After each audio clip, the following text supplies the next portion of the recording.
Okay, I have questions for you guys and gals and zims and zers, thems and theys. When has just handing over anything to anyone ever led to prosperity, ever led to a change in culture, ever led whoever's receiving the donations, the donatees have just completely turned things around based on handouts? That's what I want to know, because maybe that could explain the logic behind. Here we go. Philanthropist Mackenzie Scott donates tens of millions to Maryland's HBCUs. Historically black colleges and universities. $25 million donation that Bowie State University got from Mackenzie Scott was the largest donation the school ever received. Good Lord, do you know who this lady is? That's Bezos' ex-wife. She grabbed the bag on the way out, ladies and gentlemen, and now she's giving it away. She's going to turn things around for historically black colleges and universities. Gigantic handouts. I don't care where it's going. This happens to be to the HBCU. I've never seen it where people are just given things and it turns out great. Speaking of, an example would be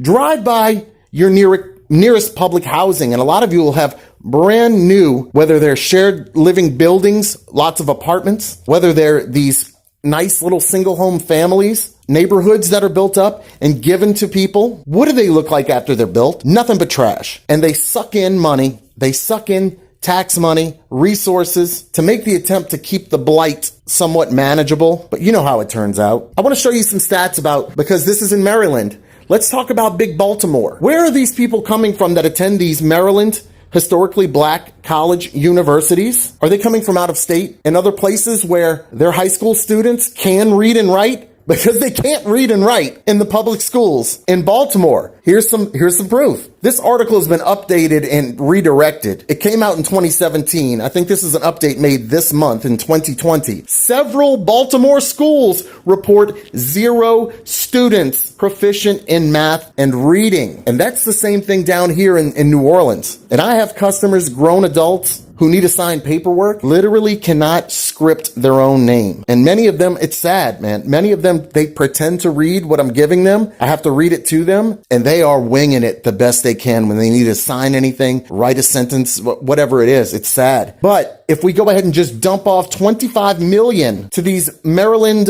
historically black colleges and universities, what is that going to do for these? Well, this is a classroom full of fellas who can't read and write, and that's based on the statistics.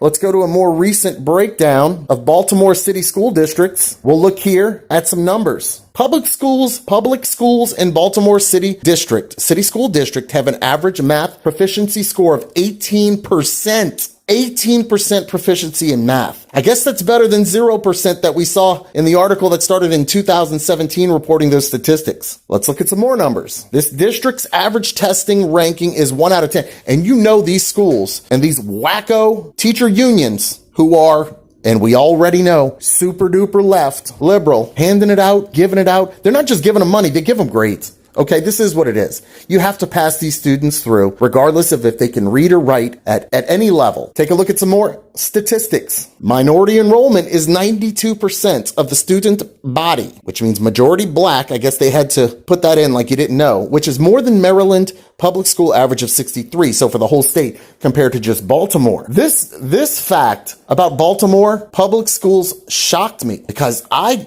came through the greater New Orleans public school system. Started out in Orleans Parish, finished out in Jefferson Parish. Easily in middle school and high school, we had 25 or so students per classroom, per teacher. The student-teacher ratio of 17-1. So the average is 17 students to 1 teacher. That is damn good. That's for Baltimore. Maryland, as a state as a whole, averages 15-1. That's freaking incredible. I don't see that in private schools.